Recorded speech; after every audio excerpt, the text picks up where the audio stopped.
Can someone please explain to me America's obsession with dismantling programs before we have a solution? Like, anybody? Nobody liked ACA. By the way, everyone loved ACA. No one liked Obamacare. Oh, Obamacare is bad. We have to get rid of Obamacare. Obamacare, Obamacare, Obamacare. So they start dismantling it. And I'm over here like, so like what are we gonna replace it with though? Like, what's the plan? Well, I don't like the fact that I have to pay for that person's insurance.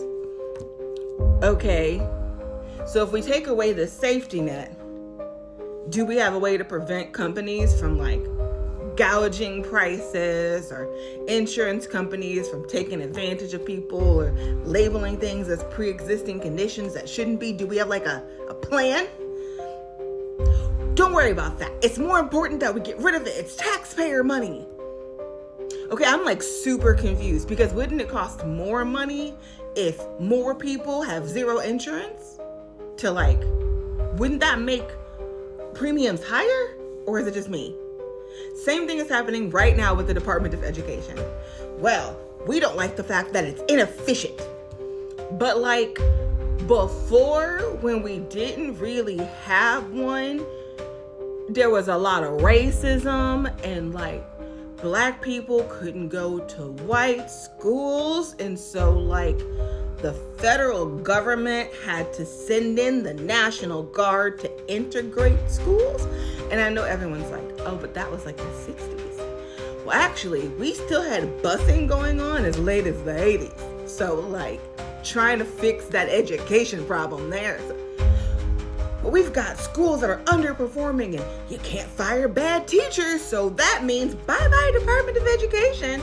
Okay, but like, so what's gonna happen to everybody's student loans? Like, are those just going to be like gobbled up by private companies? Because then if we're worried about interest rates and how much people owe on student loans, I promise a private institution isn't going to give you any sort of help or breaks. Or what happens to the Pell Grant or MAP, or what happens to all of those things that benefit people who are low income, not just minorities? BT dub.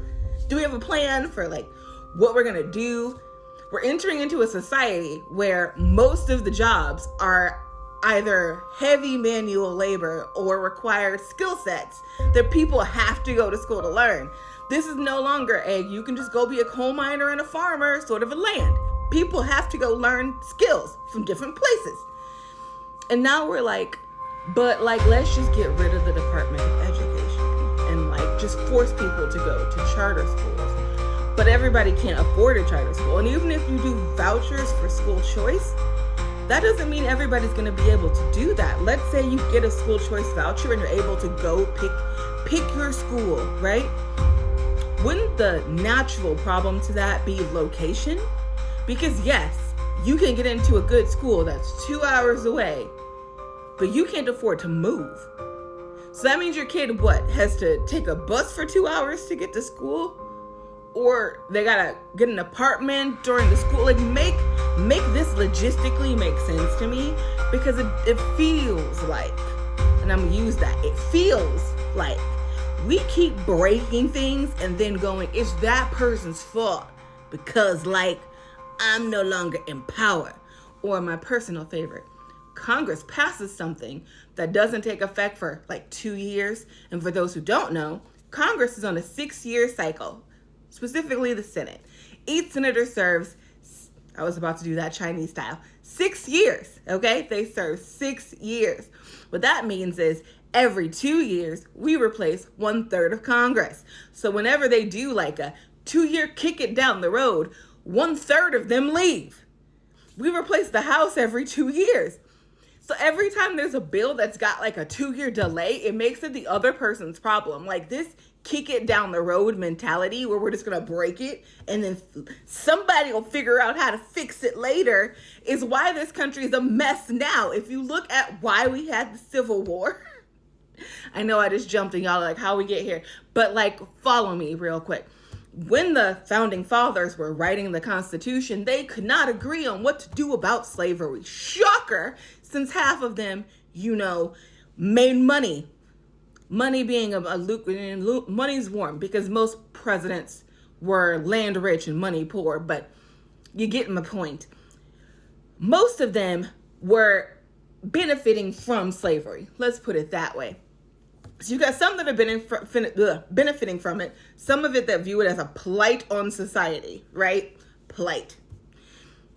But they all agree, let's just not worry about it. We'll just push it down the road, and I'm sure people later will be smarter than us. And those smarter people came up with the Missouri Compromise, which effectively cut the country in half.